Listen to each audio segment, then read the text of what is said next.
चीन की सबसे बड़ी कमजोरी है उनकी सेना।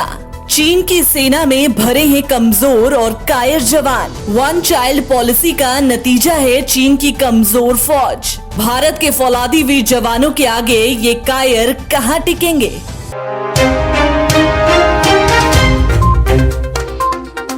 कहते हैं कि दुनिया की कोई भी जंग हौसले और हिम्मत से जीती जाती है। इससे फर्क नहीं पड़ता कि जंग लड़ रही सेना के पास कितने आधुनिक हथियार हैं या उनकी सेना में कितने सिपाही हैं।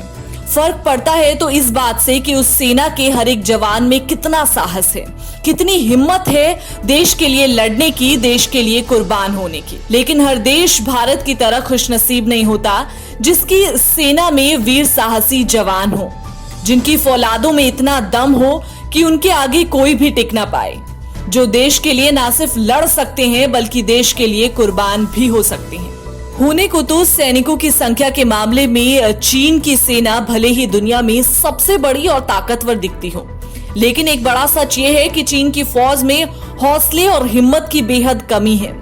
चीन की सेना में कमजोर, कायर और गीदड़ भरे हैं। ये बात सिर्फ हम नहीं कह रहे हैं, ये बात खुद चीन के मिलिट्री एक्सपर्ट्स मानते हैं कि चीन के सिपाहियों में जोश और हौसले की कमी है और इसके लिए खुद चीन के हुक्मरान जिम्मेदार हैं। चीन की सेना के हौसले कमजोर हैं, वो कायर हैं और बेहद डरपोक भी। ऐसा इसीलिए है क्योंकि चीन के सिपाही भारत के सिपाहियों की तरह जंग की आग में तपकर फौलाद की तरह मजबूत नहीं बने हैं, बल्कि चीन के सिपाही बेहद ही लाड़ प्यार के साथ पले बड़े होते हैं। बचपन में उनकी हर ख्वाहिश को पूरा किया जाता है, उन्हें बेहद सुरक्षित माहौल में बड़ा किया जाता है। इसी की वजह है कि उनमें जूझने का जज्बा बेहद कम रहता है, क्योंकि उन्होंने जिंदगी को बेहद ठाठ से जिया होता है, परेशानियों का सामना नहीं किया होता है, कठिनाइयों से उनका कभी कोई वास्ता नहीं होता। ऐसी परवरिश के बाद जो युवा सेना में भर्ती हो जाएं, तो ऐसे में उनके अंदर हौसला और हिम्मत कहां से आएगी? और इसकी वजह है चीन की वन चाइल्ड पॉलिसी, जिसके चर्चे अक्सर दुनिया भर में होते हैं।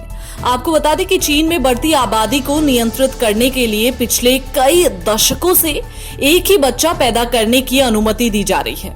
ये चीन सरकार की आधिकारिक नीति है, जिसे साल 1979 में शुरू किया गया था। इसके तहत शहरी जोड़े को एक ही बच्चा पैदा करने की अनुमति थी, जबकि कुछ विशेष कारणों में ग्रामीण जोड़ों को 2 बच्चा पैदा करने के आदेश दिया जाता था। अब क्योंकि चीन एक कम्युनिस्ट देश है, ऐसे में वहाँ सरकार के आदेशों की अवहेलना करना किसी के लिए भी संभव नहीं है। तो जो नियम वहाँ की सरकार ने बनाया उसे मानने के लिए जनता जो थी वो प्रतिबद्ध थी। अब इसका नतीजा ये हुआ कि 1979 के बाद पैदा हुए चीन के ज्यादातर लोग अपने परिवार के लाड प्यार का एकमात्र केंद्र बने रहे। उनको बेहद ही प्यार के साथ पाला गया, हर जिद को पूरा किया गया, जिसकी वजह से उनमें जीवन संघर्ष की क्षमता बेहद कम हो गई और अब टकराव की स्थिति में ये सबसे बड़ी कमजोरी बनकर उभरने लगा है। चीन को वन चाइल्ड पॉलिसी की खामियां समझ में आने लगी, लेकिन इसमें उसे लगभग 36 साल लग गए।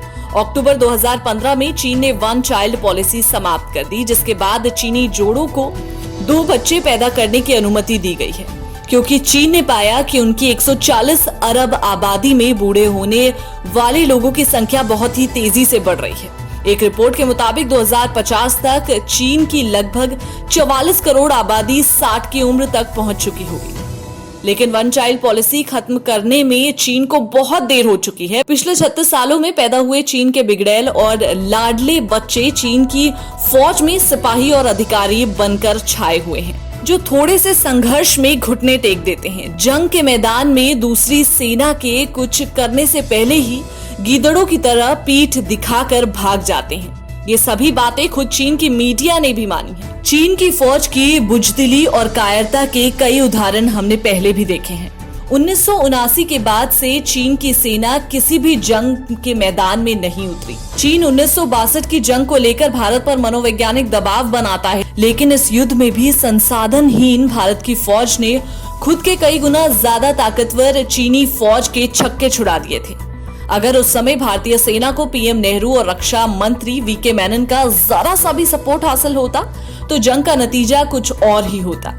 उसी भारतीय फौज ने 1967 में चोला और नाथुला में चीन के 400 सिपाहियों को मार गिराया था, जिसके बाद भारत में सिक्किम का विलय हुआ।